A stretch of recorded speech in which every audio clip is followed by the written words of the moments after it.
이 나이에 뭘 새삼 재밌게 살아. 이제는 조용히 있는 게 편하지. 많은 분들이 이렇게 말합니다. 하지만 정말 그럴까요? 그 조용함이 평화일 수도 있지만 어쩌면 마음이 서서히 닫혀가고 있다는 신호일지도 모릅니다. 젊을 땐 바빠서 웃을 틈이 없었고 이제는 조용해서 웃을 이유가 없다고 느낍니다. 하지만 세상은 변한 게 아니라 우리 마음이 웃을 여유를 잃은 것뿐이에요. 그 사이 하루는 흐르고 계절은 지나가지만 가슴속 불빛은 조금씩 희미해지죠. 몸이 늙는 게 아니라 마음이 멈춰버리는 순간이 진짜 노화의 시작인지도 모릅니다. 그런데요, 똑같이 나이 들어도 여전히 반짝이는 분들이 있습니다. 70이 넘어도 친구와 만나 깔깔 웃고 새로운 걸 배우며 내일을 기다리는 사람들. 그들은 특별한 재능이나 돈이 있어서가 아닙니다. 단지 사는 법을 다르게 택했을 뿐이에요. 대한노인의 조사에 따르면 65세 이상 어르신 절반 이상이 삶의 활력이 예전보다 줄었다고 답했습니다. 하지만 그 중에서도 행복하다고 말한 분들에게는 한 가지 공통점이 있었어요. 그 사소한 즐거움이 하루의 리듬을 바꾸고 결국 인생의 색깔을 달라지게 합니다. 우리 세대는 평생 책임을 짊어지고 살아왔습니다. 자식 키우고 가족 챙기고 일하고 늘 나중에 즐기자고 말했죠. 그 나중이 바로 지금인데 막상 와보니 즐기는 법을 잊은 채 서 있는 겁니다. 그래서 늙음은 세월이 아니라 재미를 잃은 마음이 만든 그림자일지도 모릅니다. 이제 그 마음을 조금 바꿔볼까요? 누군가는 여전히 설레며 나이 들고 누군가는 그저 버티며 나이 듭니다. 차이는 아주 작지만 그 작은 선택이 인생의 마지막 빛깔을 완전히 달라지게 하죠. 오늘 영상에서는 나이 들수록 인생이 더 재미있어지는 5가지 비밀을 함께 나눕니다. 이 5가지 지혜 속에는 늙음이 아닌 익어감의 아름다움이 숨어 있습니다. 영상이 시작되기 전에 구독과 좋아요, 알림 설정을 눌러주세요. 여러분의 작은 클릭이 영상을 만드는 큰 힘이 됩니다. 지금부터 그 이야기의 첫 장을 열어볼까요? 억지로라도 웃는 사람, 결국 행복을 부릅니다. 요즘은 웃을 일이 없어요. 이 말 어쩐지 낯설지 않죠. 나도 모르게 한숨이 늘고 TV 예능도 친구의 농담도 예전처럼 웃기지 않을 때가 있습니다. 그건 세상이 재미없어진 게 아니라 마음이 웃을 여유를 잠시 잃어버린 것일지도 몰라요. 경북 경주에 사는 72세의 최영숙 어르신은 몇 년 전까지만 해도 말수가 거의 없었다고 합니다. 남편을 먼저 보내고 혼자 살게 되면서 누구와 말 한마디 나눌 일도 웃을 일도 줄어들었죠. 하루가 너무 길었어요. 텔레비전 켜놓고 밥 먹고 그냥 앉아 있으니까 사람이 점점 투명해지는 것 같더라고요. 그러던 어느 날 복지관에서 웃음 명상 프로그램을 권유받았습니다. 하하하, 하하하하. 서로 마주보고 5분 동안 억지로 웃는 시간. 무슨 애들도 아니고 내가 그걸 왜 해? 처음엔 황당했지만 그냥 따라 해봤대요. 그런데 신기하게도 첫날 이후 기분이 조금은 가벼워졌다고 합니다. 그날 저녁에 혼자서도 웃음이 나더라고요. 이상하게 마음이 덜 쓸쓸했어요. 3개월 뒤 복지관 직원이 놀랐습니다. 어르신의 혈압이 낮아지고 잠도 깊어졌거든요. 무엇보다 달라진 건 표정이었어요. 그냥 미소 한 번이 인생을 바꾼 셈이죠. 최 어르신은 그 후로 매일 아침 거울 앞에서 하하 웃는 연습을 하신답니다. 억지로라도 웃으면요. 기분이 먼저 변하고 세상이 따라와요. 과학적으로도 그건 사실입니다. 의사들은 이렇게 말하죠. 뇌는 진짜 웃음과 가짜 웃음을 구별하지 못한다. 입꼬리를 올리는 순간 뇌는 행복하다고 착각해 엔도르핀을 분비합니다. 그건 면역력을 높이고 스트레스를 줄이는 몸의 천연약입니다. 행동이 감정을 만들고 그 감정이 다시 하루의 공기를 바꿉니다. 그러니까 억지로라도 웃어라는 말은 그냥 위로가 아니라 과학이자 지혜예요. 일본에서 진행된 실험에서도 비슷한 결과가 나왔습니다. 하루 10번 이상 웃는 사람은 그렇지 않은 사람보다 심혈관 질환 발생률이 40% 낮았다고 합니다. 하버드대 연구에서도 웃음 치료를 받은 노년층의 우울 지수가 절반 이하로 떨어졌죠. 단지 하루 3분 하하 소리 내어 웃는 것만으로요. 웃음은 에너지의 방향을 바꿉니다. 속상한 일이 있어도 웃는 순간 그 사건에 달라붙은 감정이 조금씩 가벼워집니다. 마음이 풀리면 몸이 따라 풀리고 몸이 풀리면 다시 마음이 따뜻해집니다. 한의학에서는 웃음을 심장의 호흡이라고 부릅니다. 가슴이 트이면 피가 돌고 그 피가 삶의 온기를 데워주는 거죠. 혹시 억지로 웃으면 더 공허하지 않나요? 그럴 수도 있습니다. 하지만 진짜 웃음은 언제나 억지에서 시작돼요. 운동도 처음엔 어색하고 힘들잖아요. 하지만 계속하면 근육이 붙듯 웃음도 반복되면 근육처럼 단단해집니다. 그게 바로 마음의 근력입니다. 최 어르신은 요즘 이런 말을 하세요. 이제는 혼자 밥 먹을 때도 웃어요. 나 혼자니까 더 마음껏 웃을 수 있죠. 그 말에 직원이 묻습니다. 그럼 지금은 행복하세요? 어르신은 미소 지으며 대답했대요. 행복이 별건가요? 오늘 하루를 웃을 수 있으면 그게 행복이지. 웃음은 인생을 바꾸는 가장 단순한 연습입니다. 하루 한 번 이유 없이 웃는 사람은 인생을 이유 없이 사랑하게 됩니다. 그게 바로 재미있게 사는 첫 번째 비밀입니다. 그러니 오늘 잠시 거울 앞에 서서 이렇게 해보세요. 입꼬리를 살짝 올리고 작게라도 소리내어 웃는 거예요. 처음엔 어색하겠지만 그 순간 당신의 뇌는 행복하다고 믿습니다. 몸이 따라오고 마음이 따라옵니다. 그리고 그 웃음이 다리를 놓아 다음 지혜로 이어집니다. 이제 그 웃음을 오래 지키는 법, 기대를 놓는 마음의 평화로 가볼게요. 기대를 놓아야 마음이 편안해집니다. 누구나 인생을 살다 보면 가장 많이 다치는 순간이 기대가 어그러질 때입니다. 내가 이렇게 했는데 왜 몰라줄까? 내가 저렇게 아꼈는데 왜 돌아오는 게 없을까? 이 말 속엔 서운함과 외로움이 함께 숨어 있죠. 그런데 그 감정의 밑바닥엔 늘 하나의 그림자가 있습니다. 내가 세운 기대가 무너진 순간이에요. 서울 강북구에 사는 74세의 김정순 어르신은 퇴직 후 오롯이 가족만 바라보고 사셨습니다. 남편의 건강을 챙기고 손주들 반찬을 만들어주고 자식이 부탁하면 뭐든 다 들어주셨죠. 그런데 몇 해 전부터 마음이 자꾸 허전해졌다고 합니다. 전화도 없고 고맙다는 말도 없어요. 내가 없어도 다들 잘 사는 것 같더라고요. 어느 날 김어르신은 큰딸 집에 반찬을 들고 갔는데 딸이 무심하게 말했습니다. 엄마, 이제 그냥 쉬세요. 우리 이제 다 괜찮아요.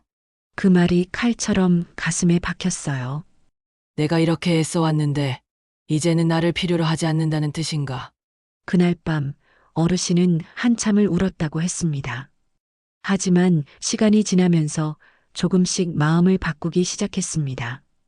딸의 말이 밀어낸 게 아니라 안심시킨 거였다는 걸 조금씩 깨달은 거죠. 딸은 이제 자기 삶을 잘 살고 있구나.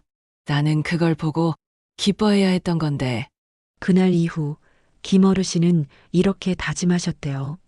이제는 기대 대신 축복을 보내자. 그때부터 달라졌습니다. 반찬을 싸는 대신 친구와 함께 요리교실을 다니며 나만의 반찬 레시피 책을 만들기 시작했습니다. 딸은 오히려 그런 엄마를 보며 더 자주 전화를 걸기 시작했죠. 엄마, 요즘은 뭐 배우세요? 기대를 놓자 관계는 멀어지지 않고 더 따뜻해졌습니다. 이렇듯 기대는 사랑처럼 보이지만 사실은 관계를 조이는 끈이 되기도 합니다. 자식이 효도해야 하는데 왜 안 와? 남편이 내 마음을 알아야 하는데 왜 모르지?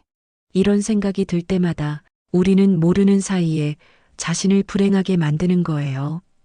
기대가 크면 실망도 커지고 그 실망이 쌓이면 마음은 점점 굳어집니다. 불교에서는 이렇게 말하죠. 기대는 집착의 다른 이름이다. 집착은 상대를 묶는 게 아니라 나를 묶습니다. 상대는 자유로운데 나만 아파하는 거죠. 그래서 놓는다는 건 포기가 아니라 해방입니다. 세상을 있는 그대로 받아들이는 용기예요. 그럴 수도 있지. 이 짧은 말은 그냥 무심한 체념이 아닙니다. 세상을 더 넓게 보는 사람의 말이에요. 자식이 자주 못 오는 건 사랑이 없어서가 아니라 자기 삶을 열심히 살고 있기 때문이고, 남편이 무뚝뚝한 건 냉정해서가 아니라 말보다 행동이 익숙한 사람이라서일 수도 있죠. 그렇게 생각을 바꾸는 순간 마음의 매듭이 하나씩 풀립니다. 기대는 통제의 욕심에서 오지만 놓아버림은 신뢰에서 시작됩니다. 그래. 세상은 나보다 크고 사람은 내 뜻대로 살지 않아도 괜찮다.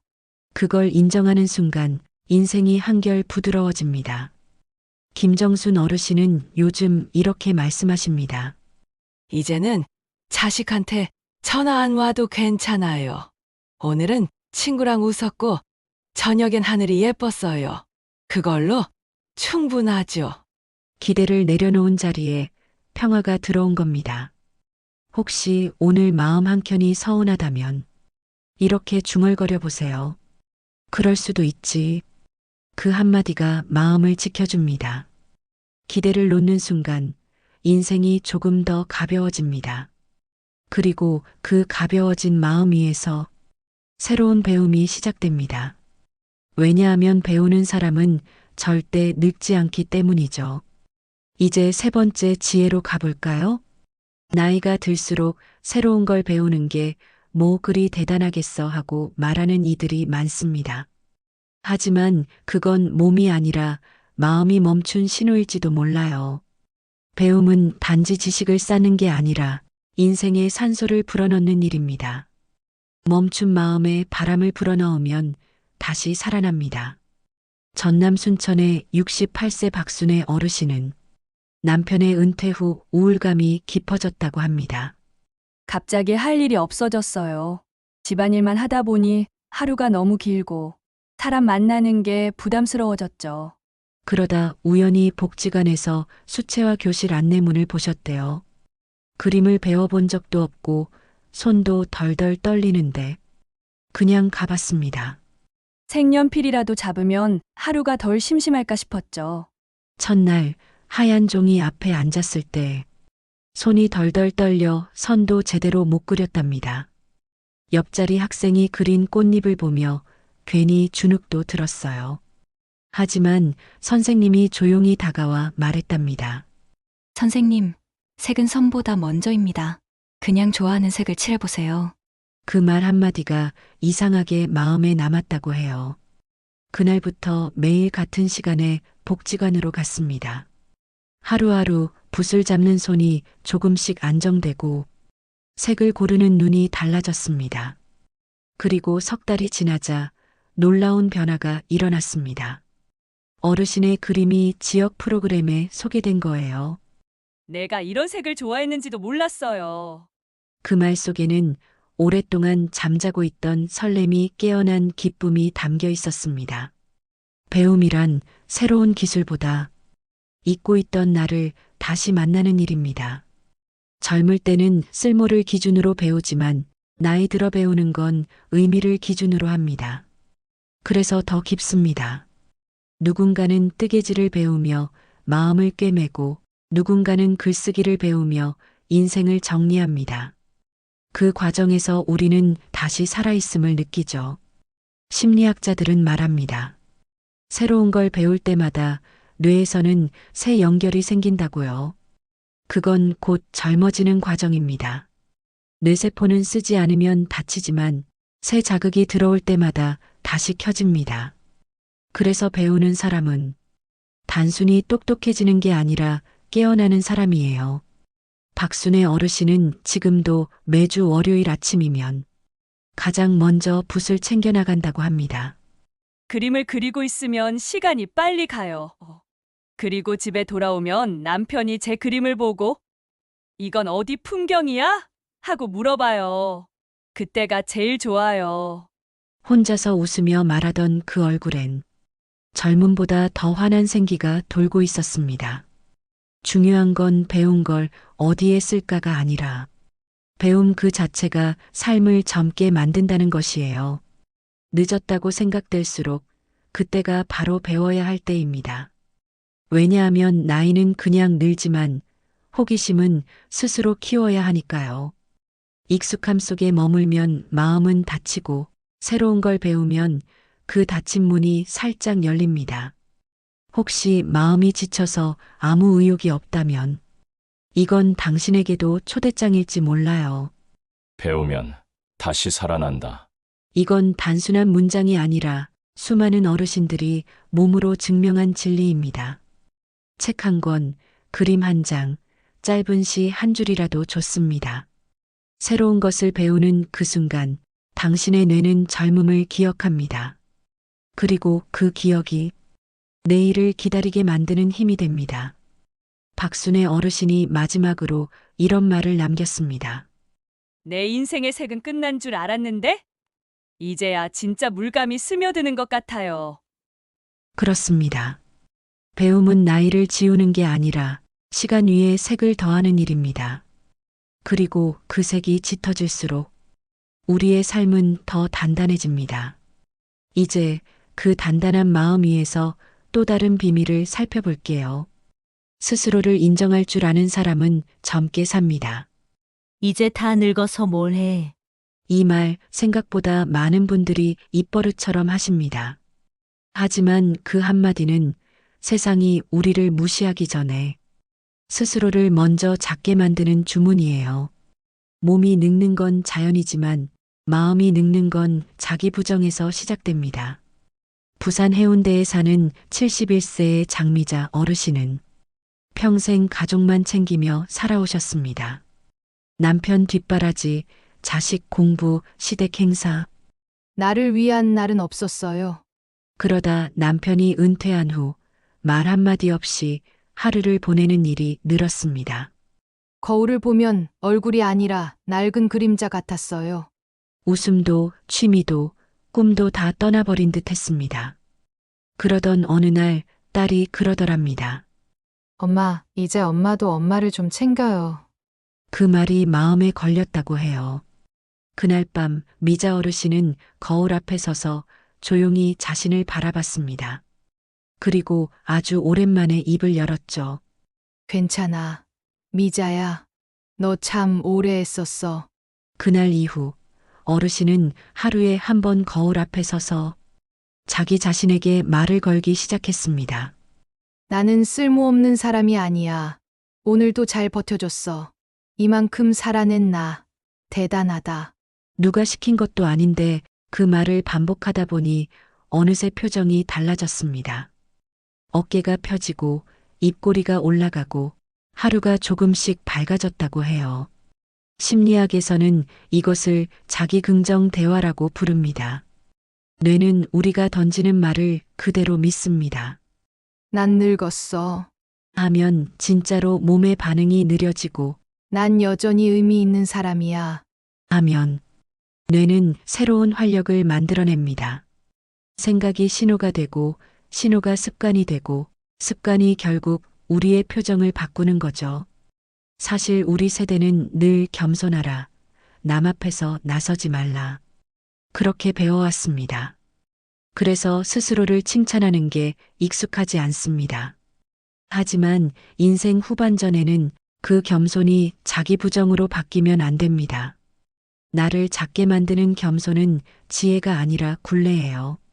작은 칭찬 하나가 마음을 얼마나 살리는지 한번 해보면 압니다. 오늘 한 끼 맛있게 차려 먹은 나, 길에서 인사 한마디 건넨 나, 그런 자신에게 잘했어. 한마디 해보세요. 그 말은 생각보다 큰 힘을 가집니다. 자존감은 큰 성취가 아니라 이런 작은 인정에서 피어납니다. 서울대 병원에서 진행된 연구에 따르면 하루 3분간 자신을 칭찬하는 습관을 가진 노년층은 그렇지 않은 그룹보다 우울감이 40% 낮았다고 합니다. 심박수와 수면의 질도 좋아졌대요. 자기 자신에게 따뜻한 말을 건네는 게 몸에도 실제로 영향을 미친다는 뜻이죠. 장미자 어르신은 지금 매일 아침 거울 앞에서 이렇게 말씀하신답니다. 미자야, 오늘은 웃는 얼굴로 살자. 그 말로 하루를 시작하면 세상이 훨씬 다정해진다고 해요. 웃는 게 버릇이 되니까 사람들이 나를 먼저 반겨줘요. 그게 얼마나 고마운지 몰라요. 젊음은 주름이 없는 얼굴이 아니라 자신을 있는 그대로 인정할 줄 아는 마음이에요. 누가 대신 그 마음을 만들어주지 않습니다. 스스로에게 괜찮다고 말할 수 있을 때 우린 나이와 상관없이 빛이 납니다. 혹시 오늘 거울을 보며 한숨이 나왔다면 이렇게 한번 속삭여 보세요. 괜찮아. 오늘의 나도 예쁘다. 그 말이 오늘 하루를 밝힐 겁니다. 그렇게 자기 자신을 품을 줄 아는 순간 이상하게도 세상과의 관계도 부드러워집니다. 타인에게서 위로를 구하지 않아도 이미 마음속에 여유가 생기니까요. 그 여유가 관계를 숨쉬게 만듭니다. 그리고 그 여유가 가르쳐 줍니다. 서로를 지키려면 때로는 거리를 두는 법을 알아야 한다는 것을. 거리를 두면 관계가 더 깊어집니다. 사람 사이의 관계는 온도 같아요. 너무 가까우면 뜨거워서 금세 지치고 너무 멀면 차가워져서 마음이 식습니다. 특히 오랜 부부, 자식과 부모 사이에는 이 미묘한 온도를 맞추는 일이 점점 어려워집니다.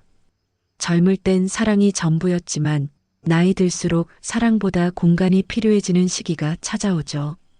경기도 용인에 사는 76세의 이정수 어르신 부부는 결혼 48년 차입니다. 처음엔 매일 붙어 다니며 하루를 함께 보내는 게 좋았대요.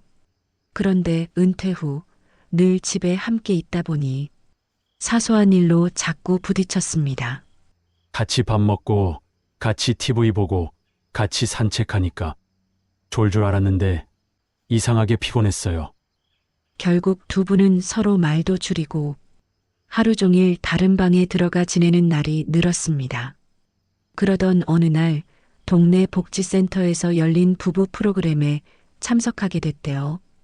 거기서 강사가 이런 말을 했습니다. 사랑은 손을 꼭 잡는 게 아니라 필요할 땐 손을 놓아줄 줄 아는 겁니다. 그 한 문장이 마음에 남았다고 합니다. 그 후로 두 분은 하루 중 절반은 따로, 절반은 함께 지내기로 했습니다. 이정수 어르신은 오전엔 친구들과 장기를 두고 아내는 복지관에서 요가를 배웠습니다. 그리고 저녁엔 다시 만나 밥상을 함께 차립니다. 낮에는 각자 세상 속에 있다가 저녁에 만나면 반갑고 할 얘기도 많아요. 그렇게 거리를 둔 뒤 다툼은 줄고 웃음은 늘었습니다. 사람 관계는 가까움보다 적당한 거리에서 건강해집니다. 자식과의 관계도 마찬가지예요. 얘가 왜 이렇게 연락이 없지? 하며 속상할 때 사실 그건 사랑의 결핍이 아니라 삶의 속도 차이일지도 모릅니다. 자식은 자기 세상 속에서 분주하게 살아가고 있고 부모는 그 세상을 조금 더 느긋하게 바라보고 있을 뿐이죠. 그럴 때 필요한 건 붙잡음이 아니라 놓아줌의 용기입니다. 그래. 바쁘게 잘 살고 있겠지. 이 한마디만으로도 마음이 훨씬 편해집니다. 간섭을 멈추면 대화가 돌아오고 기대를 내려놓으면 관계가 다시 숨을 쉽니다. 부부든 부모든 친구든 사람과 사람 사이엔 호흡의 간격이 있어야 합니다. 같은 공기를 나누되 서로의 숨을 침범하지 않는 거리. 그게 바로 오래가는 사랑의 비밀이에요. 누군가의 기분이 상했을 때 왜 그래? 보다 그랬구나 하고 받아주는 것, 도움을 주기보다 필요하면 말해. 하고 기다려주는 것. 이게 바로 관계의 깊이를 키우는 방법입니다. 사람은 바꾸려 들면 멀어지고 이해하려 하면 가까워집니다. 한 스님이 이런 말을 하셨습니다. 사랑은 붙잡는 게 아니라 그 사람이 자기답게 살아가도록 조용히 옆에서 지켜보는 일이다. 그 말이 꼭 부부나 자식뿐 아니라 모든 인간관계의 진리처럼 들립니다. 나이 들어 관계가 어려워지는 건 사랑이 식어서가 아니라 서로를 너무 꼭 쥐고 있기 때문입니다. 이제는 조금 놓아줘도 됩니다. 놓는다고 멀어지는 게 아니라 그때 비로소 관계가 숨쉬기 시작하거든요. 이정수 어르신 부부는 요즘 이렇게 말씀하신답니다. 예전엔 서로 붙어 있어야 사랑이라 생각했는데, 이제는 각자 하루를 보내고 저녁에 마주보는 그 시간이 사랑이라는 걸 알겠어요. 인생도 그렇습니다. 붙잡을 땐 무거워지고 놓을 땐 흘러갑니다. 그리고 흘러가는 그 자리에 평화가 생깁니다. 그 평화 속에서 비로소 우리는 늙어가는 게 아니라 익어가는구나 하고 느끼게 됩니다. 그게 재미있게 사는 마지막 지혜이자 조용하지만 가장 깊은 행복의 모습일 겁니다. 늙는다는 건 잃는 게 아니라 덜 집착하게 되는 과정입니다. 젊을 땐 무언가를 쥐어야 산다고 믿었지만 살아보니 결국 우리를 편하게 하는 건 쥔 손을 천천히 놓을 줄 아는 마음이더군요. 오늘 우리가 함께 나눈 5가지 지혜. 억지로라도 웃기, 기대를 놓기, 배움을 잃지 않기, 자신을 인정하기, 그리고 관계에 거리 두기. 이건 모두 하나의 방향을 가리킵니다. 마음을 가볍게 하는 법. 세상은 여전히 빠르게 변하고 몸은 예전 같지 않지만 그 모든 것 위에서 어떻게 느끼고 바라보는가는 언제든 바꿀 수 있습니다. 웃음을 선택하면 하루가 부드러워지고 기대를 놓으면 관계가 편안해지고 배우면 마음이 젊어집니다. 그리고 자신을 인정하면 세상이 다시 다정해집니다. 한 어르신이 이런 말을 하셨어요. 이제는 좋은 일이 생기면 웃고 나쁜 일이 생기면 그럴 수도 있지 하고 넘깁니다. 그렇게 살다 보니 하루가 참 조용하고 고맙더라고요.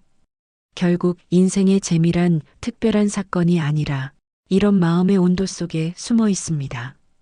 거울 앞에서 살짝 웃어보세요. 괜찮아. 나는 아직도 반짝인다. 그 한마디가 내일을 다시 밝힐 불씨가 됩니다. 나이 듦이 두려운 게 아니라 그 나이 안에서 더 따뜻해지는 걸 두려워하지 마세요. 우리의 늙음은 퇴색이 아니라 익어감입니다. 오늘의 이야기가 당신 안의 오래된 불빛을 다시 켜주었길 바랍니다. 그리고 그 불빛이 당신의 남은 날들을 고요하지만 환하게 비춰주기려. 지혜꽃은 당신의 하루가 조금 더 따뜻해지길 바라는 마음으로 함께합니다. 영상이 마음에 닿았다면 구독과 좋아요, 알림 설정으로 이 여정을 함께 걸어주세요. 여러분의 작은 클릭이 영상을 만드는 큰 힘이 됩니다. 다음에도 당신의 인생이 한층 더 빛나도록 조용한 지혜의 이야기를 들려드릴게요.